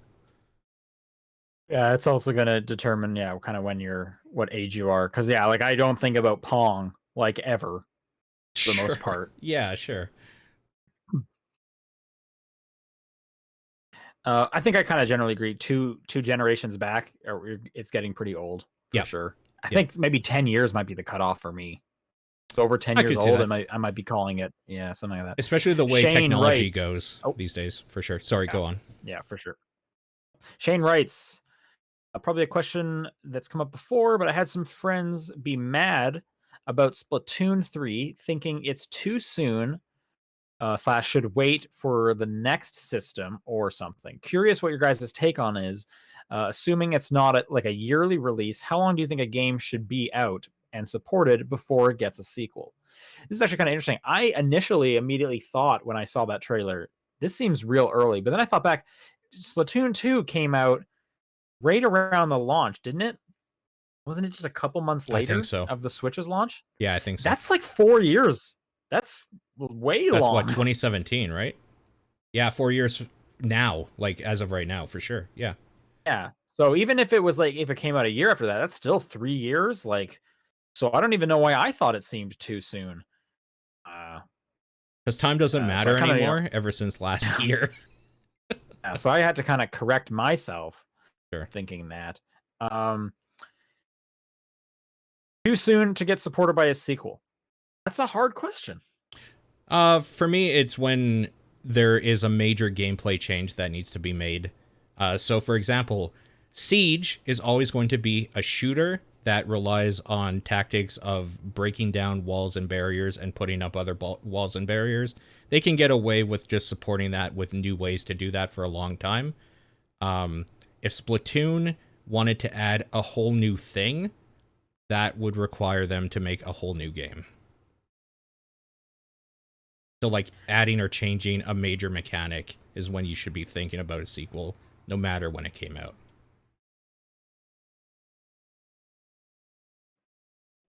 I don't know because I feel like the minute you're making a sequel as like a separate product, you're going to split the player base in some way.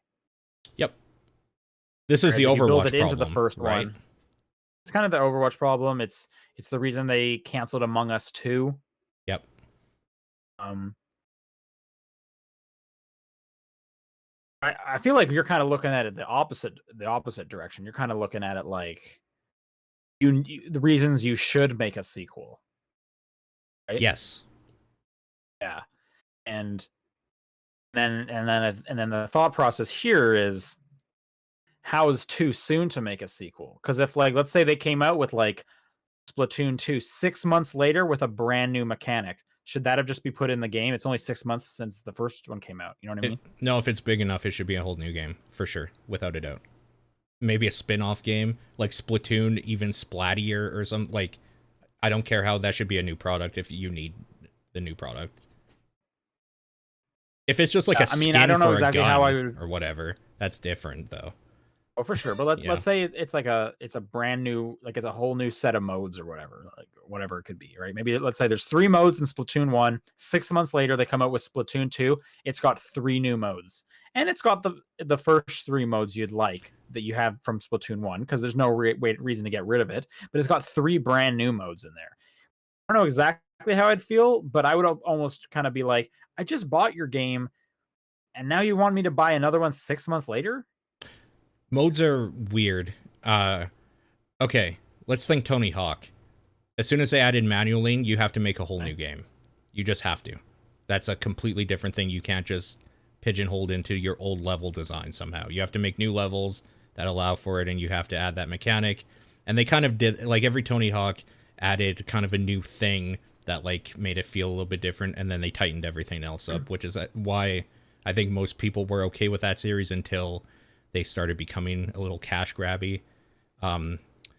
Madden games and stuff like that, there's no reason to ever make a sequel, but they do because they sell. Like, roster changes is not enough for me to make a sequel. That should just be something you'd like download to me. I don't know. I guess for like that game specifically, it would be whenever a new system is like out, right? Would be when you would want to make a new game for something like that. Maybe for any game. Or are you saying Well, so you're saying for Splatoon, it's too soon then, since we're gonna get 2 on the Switch? I don't know what they're doing with it. It seems like they're just going to be adding more maps and stuff. So yeah, I would think so. I also don't care at all about Splatoon. So there's that caveat. Right. I mean, that's just the example. I mean, we you can make it broader for sure. Yeah.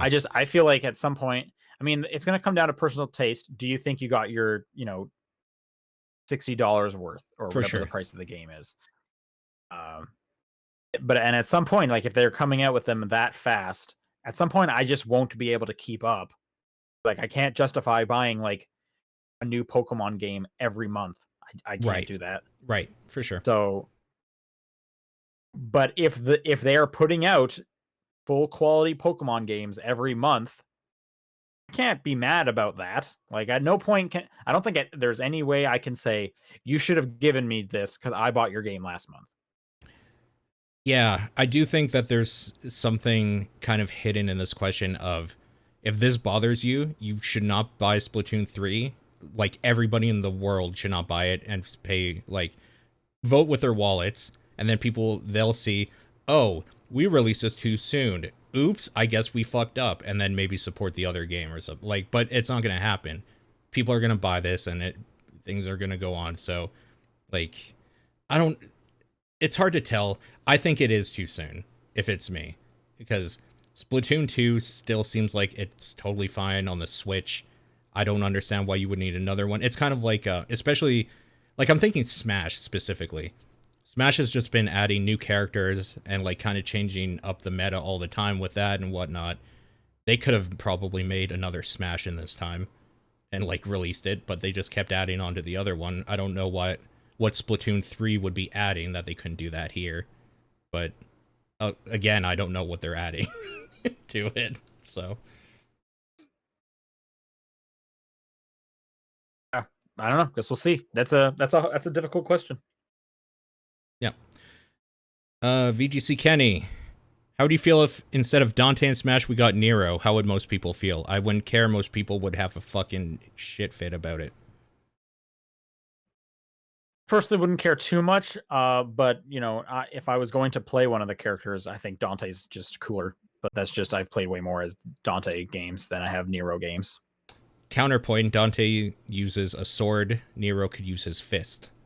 So we could get another sword character. I mean, they both use swords, they both use fists.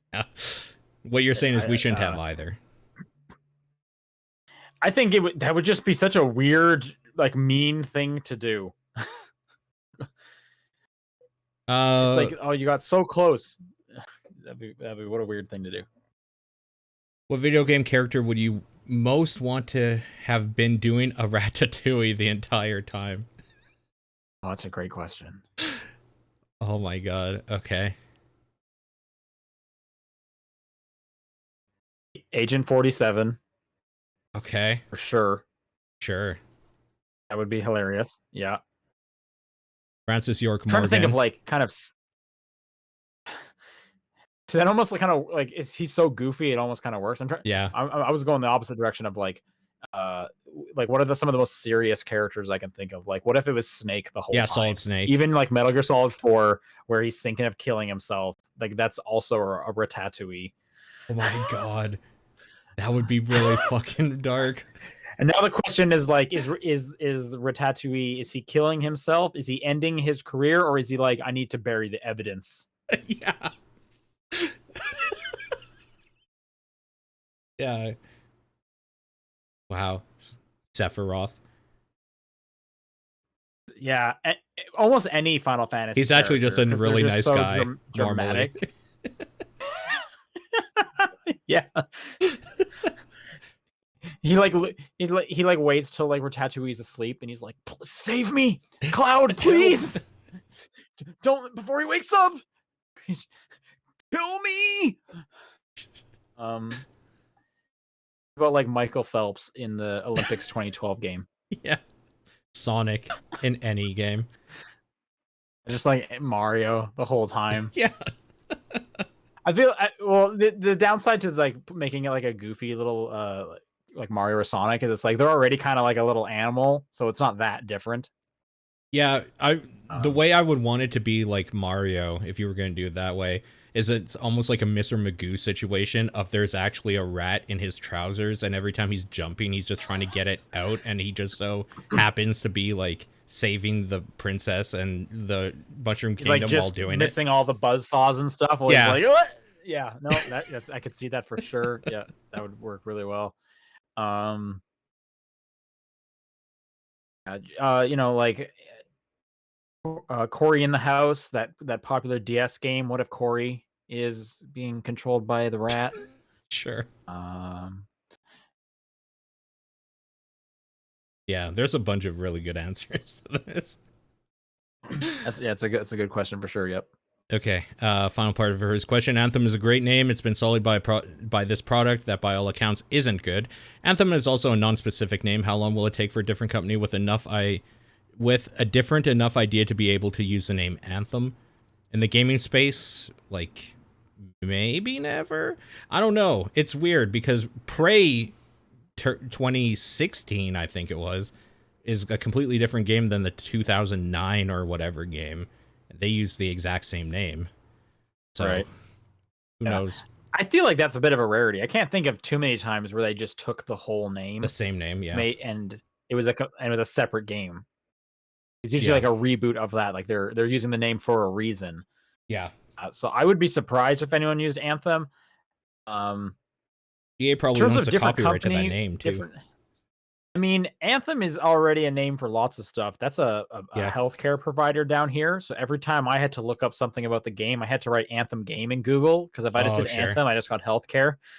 Sure. So I would have almost argued I didn't appreciate that name because it wasn't specific enough. Sure. Yeah, I can't see anyone taking Anthem. Yeah. Like, you're not even getting like a name people like from a game people loved. So why would you do it? Sure. Dead in Sky, inspired by Ranboo Live, starting Twitch in September and now becoming the most subbed Twitch streamer on the planet.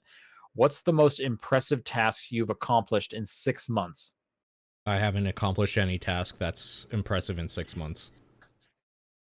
I'm going to say going from university internship, getting a job within 6 months is the greatest accomplishment I will have ever done in my entire life. I will never surpass that. Yeah, that's a short time. I did that within 4 months, maybe 5 on the outside. I think 4. So that was incredible. Sure. No task I've ever done is impressive in 6 months. It's always taken longer. Okay. Follow-up question. I think that there is a video game for everyone. Yeah, of course there is. 100%. I agree. Yep, I think so too. Rasterman. So, as it seems that today was announced that Daft Punk is disbanding, what is the last band from any genre you used to listen to a lot and later disbanded? Why do I feel like we answered this? This seems familiar. We talked about Daft Punk, but okay. I feel like most bands, almost any band from like my high school days, they're not together anymore. But I mean, I was a big My Chemical Romance fan. They're not together anymore. Sure. Sometimes they get back together. Like Blink-182 is a weird thing. It's just like, I listened to them a lot. They broke up. They came back together. They broke up. Like, who knows? Yeah. True. Yep. Yeah, I would say probably a good portion of them. Weirdly enough, some of them are still together, and they haven't been doing so good. So, you know, maybe it's better that they leave on top. Lineback, how much graphical fidelity are you willing to compromise on to get a stable 60 frames per second? Almost all. Frames is way more important than graphical fidelity for me. I'm the opposite. I typically don't really care much for 60 frames. 30 is just fine for me. So I don't really have much of an answer, but whenever I have the option between the two of them on the consoles, I usually pick the 4K option because I want to take advantage of that. Unless it's like a racing game, then I usually go 60 frames. And follow-up question, what is the hardest console? Was the hardest console for you to obtain, and where does the Wii fit on that? I mean, for you guys, it's probably the PlayStation 5, right? Because that thing's like No, stupid hard to get. I got it when they announced the pre-orders. It was stupid easy for me. I Mm-hmm. understand it's hard to get, but I was, I'm on Twitter pretty regular, so I got it pretty fast. I mean, it probably actually is the Wii. That's the only one that I like tried to get, didn't do any kind of pre-order for it, and then I had to wait a few months for that to happen. Um, you could always go like, had to travel to Japan to get a Wonder Swan. I feel like that doesn't really count for the spirit of the question. Also, when I was there, I just picked it up off the shelf and bought it for like that's the $10. thing. I haven't bought any console that's like, oh, I gotta make sure I wake up at 6 a.m. and hit the button a million times so that I can I go into the store, and if it's not there, I don't care because I play on PC. Like, it's not a deal. Yeah. Big deal. Well, and that's the thing is, I have done that exact thing. I have even woken up and gone to the store at 6 a.m. to see if I had any luck, and no, I did not. And that was for the Wii. Okay, I so say after it's that, probably I the Wii. started pre-ordering them and stuff. Yeah, so Yeah. the Wii's the number one for me. Yeah. Yep. Sure. Rinku, you're allowed to change one thing about a console's packaging. What is it? Any console, as many you can think of. It just has to be a physical package you can hold and display. You're allowed to change one thing about a console's packaging. Never really thought about console packaging. I want the box to have a built-in way for you to put the console back in it, and it holds it nicely. Oh, good idea. Last few PlayStations don't have that. Because they have a bunch of extra boxes in there, and then like some styrofoam or cardboard section. And usually I get rid of that stuff. But the Xbox Series X has like a stationary foam insert that stays in there, so it would actually work pretty nicely to transport it around. I also really love the 360 box I have because it has little compartments that are built in there, so I could put like the controller in there, I can put the hard drive here, I can put the Xbox on top. Because when I was in high school and whatnot, I would go back and forth between my parents' houses every week, and I had to package them up every week. I didn't just put them in a bag. I keep my boxes, so I want something I can put it in and transport it nicely in. Yeah, good answer. Holy shit. I also, what he said, I also want that. That's a good answer. You move a lot. You have to think about these things for sure. True. Last question here. Decoy Troy. Would you rather eat cake with a spoon or ice cream with a fork? Cake with a spoon. Cake with a spoon. You're eating ice cream with a fork. Wait, we're going to have words, sir. Like, if you're eating ice cream with a fork, you need to grow up and do your dishes, because that's crazy. Just clean a spoon. The only reason you would do that. Clean a fucking spoon. Yeah. Good lord. Clean a spoon. That's absurd. All right, that's gonna do it for questions. If you would like to send a question in, it's topdownperspective@gmail.com, at TDP Podcast on Twitter, the Discord channel, or John's P.O. Box. What's your game of the week? Loop Hero. And mine is Dirt 5. And just another reminder, 1 month from now, in addition to our regular episode on April 1st, we are going to be doing a special Game of the Year 2009 episode that will be going up on the Patreon feed. So if you have access to TDP Plus, you'll have access to this. Otherwise, now's a great time to jump in to get access to that, and at the same time, get that huge back catalog of episodes. But we are going to be doing all the typical Game of the Year categories. But we're going to be pretending it's 2009. And that's going to be weird. And it's going to be a weird thing. And we're looking forward to it. So hopefully you guys are too. Again, that's April 1st. So get excited. Otherwise, we will see you all next week. Bye.